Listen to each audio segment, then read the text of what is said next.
అశ్వ సంవత్సరంలో కైలాస యాత్ర Sri Gayatri tours and travels 8977349696. Kanakapura తాలూకాలోని దొడ్డాలహళ్లి అనే ఒక చిన్న గ్రామం. కెంపెగౌడ గౌరమ్మ అనే ఒక సాధారణ వ్యవసాయ దంపతులకు 1962 మే 15న జన్మించారు ఓ బాలుడు.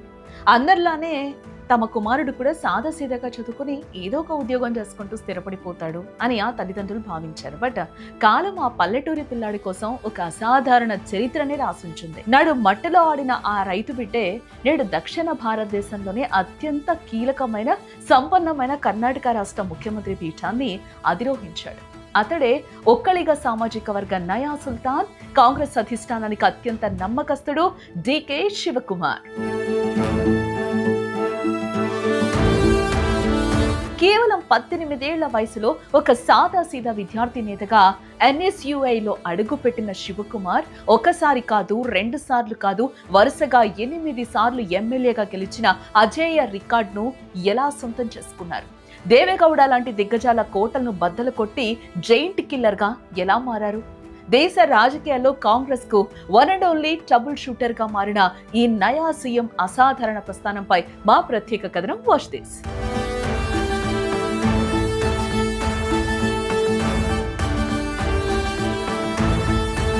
డికే శివకుమార్ కర్ణాటక రాజకీయ చరిత్రలో ఇప్పుడు ఒక తిరుగులేని అధ్యాయం.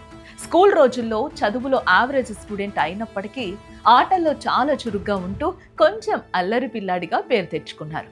ఆ తర్వాత బెంగళూరు వచ్చి పొలిటికల్ సైన్స్ లో మాస్టర్స్ డిగ్రీ పూర్తి చేసిన శివకుమార్ కు కాలేజ్ రోజుల్లోనే లీడర్షిప్ క్వాలిటీస్ అలవడ్డాయి.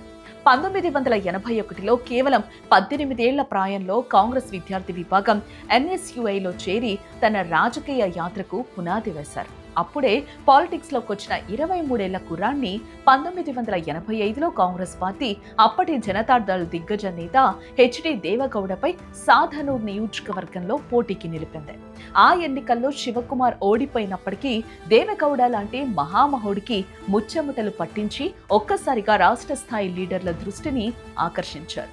తొలిపోరులో ఓడినా ధైర్యం కోల్పోని డీకే 1989 అసెంబ్లీ ఎన్నికల్లో అదే సాధనూర్ నుండి 27 ఏళ్ల వయసులోనే మొదటిసారి ఎమ్మెల్యేగా గెలిచి అసెంబ్లీలో అడుగుపెట్టారు. నాటి బంగారప్ప ప్రభుత్వంలో అతి పిన్న వయసులోనే జైళ్ల శాఖ మంత్రిగా బాధ్యతలు చేపట్టి సత్తా చాటారు. అయితే 1994లో కాంగ్రెస్ పార్టీ టికెట్ నిరాకరించినప్పుడు ఆయన వెనకడుగు వేయలేదు.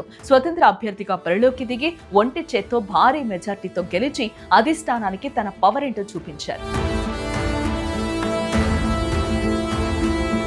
దాంతో కాంగ్రెస్ మళ్లీ ఆయన పార్టీలోకి ఆహ్వానించక తప్పలేదు. ఇక 1999 ఎన్నికల్లో దేవేగౌడ కుమారుడు మాజీ సీఎం HD కుమారస్వామిని సాధనూరులో మట్టి కరిపించి రాజకీయాల్లో జైంట్ కిల్లర్ గా అవతరించారు. ఆ తర్వాత SM కృష్ణ ప్రభుత్వంలో కీలకమైన పట్టణాభివృద్ధి శాఖ మంత్రిగా పనిచేశారు. 2004 కనకపుర లోక్సభ ఎన్నికల్లో దేవేగౌడకు వ్యతిరేకంగా ఒక సాధారణ టీవీ జర్నలిస్ట్ తేజస్విని గౌడను నిలబెట్టి తెర వెనుక వ్యూహాలతో దేవేగౌడనే ఓడించేలా చేశారు. ఈ దెబ్బతో పాత మైసూరు ప్రాంతంలో దేవేగౌడ ఫ్యామిలీ ఏకఛత్రాధిపత్యానికి బ్రేక్ వేసి ఒక్కలిగా సామాజిక వర్గంలో తిరుగులేని నయా లీడర్ గా ఎదిగారు. ఒకవైపు రాజకీయం నడుపుతూనే మరోవైపు granite mining, real estate, hotel రంగం మరియు గ్లోబల్ అకాడమీ ఆఫ్ టెక్నాలజీ లాంటి పెద్ద విద్యా సంస్థల స్థాపన ద్వారా తన వ్యాపార సామ్రాజ్యాన్ని విస్తరించారు డీకే. 2004లో కేవలం 7 కోట్ల ఆస్తి ఉన్నట్లు ప్రకటించిన శివకుమార్ 2023 నాటికి తన కుటుంబ ఆస్తుల విలువను 1413 కోట్లకు పైగా ప్రకటించి దేశంలోని అత్యంత సంపన్న ప్రజాప్రతినిధిగా నిలిచారు. అయితే అంత పెద్ద కోటేశ్వరుడు అయినప్పటికీ ఆయన పేరిట కేవలం ఒకే ఒక పాత టొయోటా క్వాలిస్ కారు మాత్రమే రిజిస్టర్ అయ్యి ఉండటం ఆయన సింప్లిసిటీకి నిదర్శనం. డికే శివకుమార్ కేవలం కర్ణాటకకే పరిమితం కాలేదు. దేశంలో కాంగ్రెస్ పార్టీ ఎక్కడా సంక్షోభంలో పడినా రక్షించే one and only trouble shooter గా మారారు. 2002లో మహారాష్ట్రలో విలాస్రావు దేశ్ముఖ్ ప్రభుత్వం రిస్క్ లో పడినప్పుడు, అలాగే 2017 గుజరాత్ రాజ్యసభ ఎన్నికల సమయంలో సోనియా గాంధీ పొలిటికల్ సెక్రటరీ అహ్మద్ పటేల్ ను గెలిపించడం కోసం గుజరాత్ కాంగ్రెస్ ఎమ్మెల్యేలను బీజేపీ ఆపరేషన్ ఆకర్ష్ కు చిక్కకుండా బెంగళూరు ఈగల్టన్ రిసార్ట్ లో ఉంచి కాపాడారు.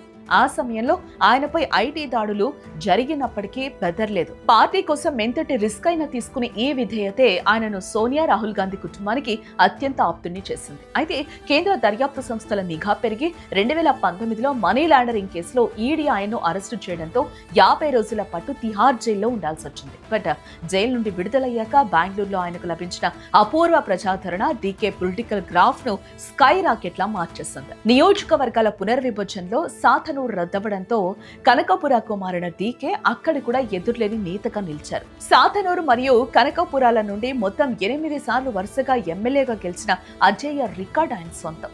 గత సిద్ధరామయ్య కేబినెట్ లో ఇంధన శాఖ మంత్రిగా ఉంటూ ప్రపంచంలోనే అతిపెద్దదైన పావగడ సోలార్ పార్క్ నిర్మించి పారిశ్రామిక విప్లవం సృష్టించారు. 2020లో పూర్తిగా నిరాశలో ఉన్న కేపీసీసీ అధ్యక్ష పగ్గాలు చేపట్టిన డీకే రాత్రింబవళ్లు శ్రమించి 2023 ఎన్నికల్లో కాంగ్రెస్ కు 135 సీట్ల అఖండ విజయాన్ని అందించారు. ఆ విజయం తర్వాత మొదట ఉప ముఖ్యమంత్రిగా, నీటి వనరులు మరియు బెంగళూరు అభివృద్ధి శాఖ మంత్రిగా బాధ్యతలు చేపట్టి తన మార్కు పాలన చూపించారు. పార్టీ అంతర్గత అధికార మార్పిడి ఒప్పందంలో భాగంగా సిద్ధరామయ్య రాజీనామా చేయడంతో మే 30, 2026న కాంగ్రెస్ ఎమ్మెల్యేలందరి చేత ఏకగ్రీవంగా సీఎం అభ్యర్థిగా ఎన్నికయ్యారు.